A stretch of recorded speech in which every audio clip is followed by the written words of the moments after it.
Now, a small number of people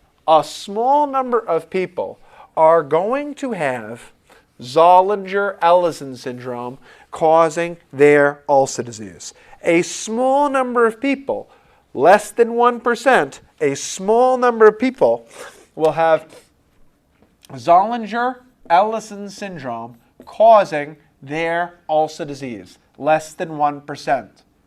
Now, Zollinger-Ellison syndrome is diagnosed by both an increased gastrin and an increased gastric acid output. It has to be both of these things. Both of these things for Zollinger-Ellison syndrome. Oh, a 48-year-old video producer has himself a duodenal ulcer. He gets put on a proton pump inhibitor. The Helicobacter serology is elevated. The biopsy shows that he's got Helicobacter pylori. He gets put on a proton pump inhibitor, amoxicillin and clarithromycin. And he is found to have an elevated gastrin level. What do you do next in the management of this patient? The answer is two things. Re-measure the gastrin level off the proton pump inhibitors, or measure the gastric acid output. Everybody on an H2 blocker and everybody on a proton pump inhibitor is going to have an elevated gastric acid output.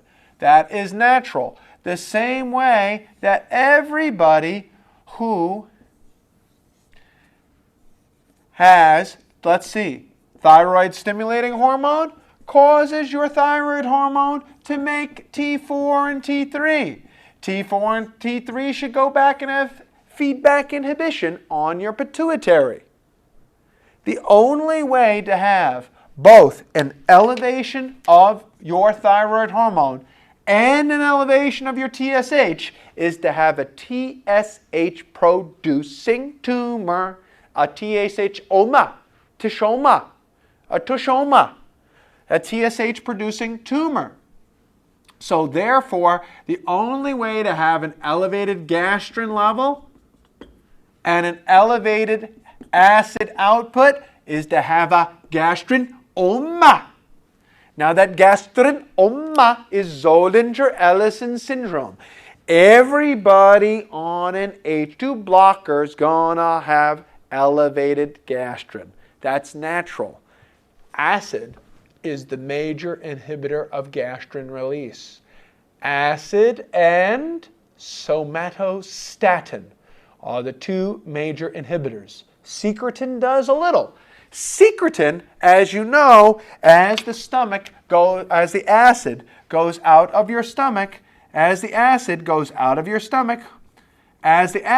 out of your stomach, from your pyloric sphincter, as the acid goes out of your stomach, when acid goes in here, whoop, whoop, whoop, whoop, dial 911, and the acid should cause the release from your friend and mine, the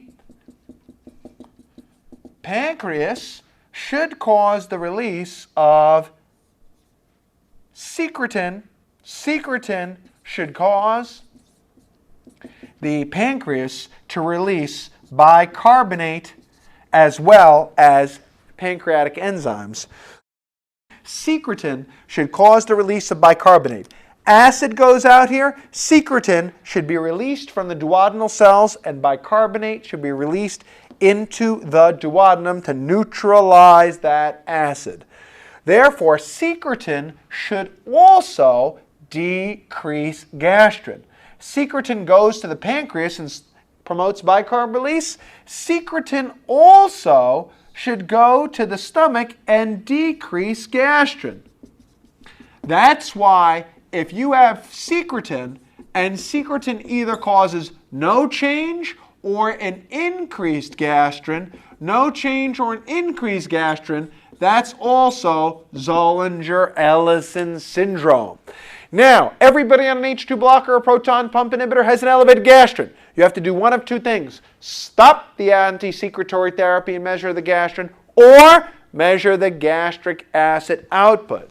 And that's how you confirm the Zollinger-Ellison syndrome. Now, once you know you have Zollinger-Ellison syndrome, if this was you, you would like to see that it's local and do surgery and cut that thing out of you. If it's metastatic disease, you can only treat it with lifelong proton pump inhibitors. So the question is,